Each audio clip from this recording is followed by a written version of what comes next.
Golden Gun Films present Ian Fleming's James Bond, Casino Royale.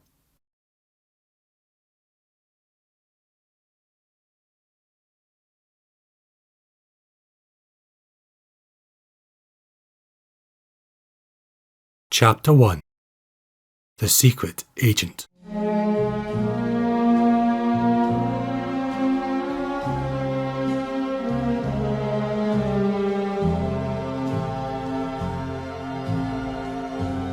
The scent and smoke and sweat of a casino are nauseating at 3 in the morning. Then the soul erosion produced by high gambling, a compost of greed and fear and nervous tension, becomes unbearable, and the senses awaken and revolt from it. James Bond suddenly knew that he was tired.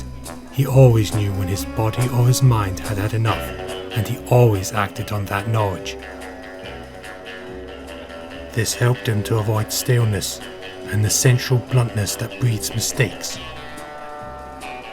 With another part of his mind, he had a vision of tomorrow's regular morning meeting of the casino committee.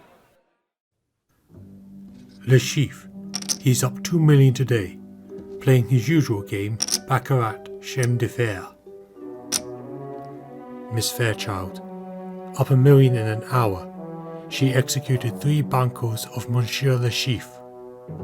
Plays with coolness. The Englishman, Mr. Bond. He increased his winnings to 3 million over 2 days, playing a progressive system on red at table 5. He plays in maximums. He has luck. His nerves seem good. Bond was not personally concerned with robbing the casino, but only interested. Good evening, Monsieur Bond. It would take 10 good men to rob the casino, and they would have to kill 1 or 2 employees. Anyway, he probably couldn't find 10 non-secret killers in France, or in any other country for that matter. Merci. Any hint of trouble, and the man will activate the foot switch, which will lock the doors to bar entry or exit. Bond made up his mind that Le Chiffre would in no circumstance try to rob the casino, and he would put the contingency out of his mind. He could feel his eyes filling their sockets. The front of his face, his nose, and antrum were congested. He breathed the sweet night air deeply and focused his senses and wits. He wanted to know if anyone had searched his room since he had left it before dinner. Monsieur Bond, your key. And you have a cable from Jamaica.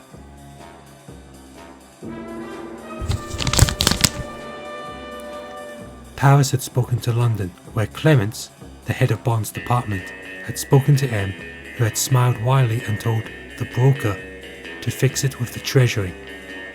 This meant that 10 million francs was on the way to him.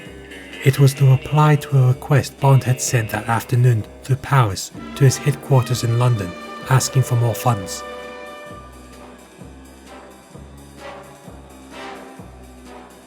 He knew that this was probably a fallacy, that probably there was another member of the service at Royale-les-Eaux who was reporting independently. Bond was used to oblique control and rather liked it. He felt it feather-bedded him a little, allowed him to give or take an hour or two in his communications with M. But it did give him the illusion that he wasn't only 150 miles across the channel from that deadly office building near Regent's Park, being watched and judged by those few cold brains that made the whole show work.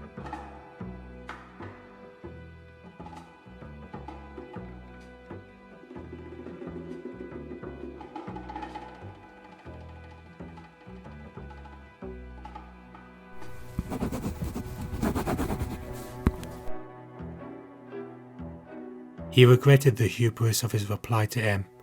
As a gambler, he knew it was a mistake to rely on too small a capital. Anyway, M probably wouldn't let him have any more.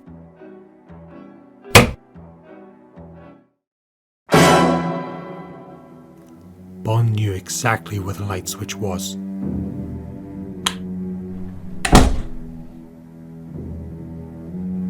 These minute burglar alarms did not make him feel foolish.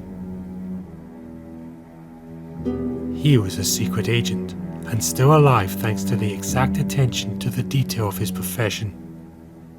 Routine precautions were to him no more unreasonable than they would be to a deep-sea diver, or a test pilot, or to any man earning danger money.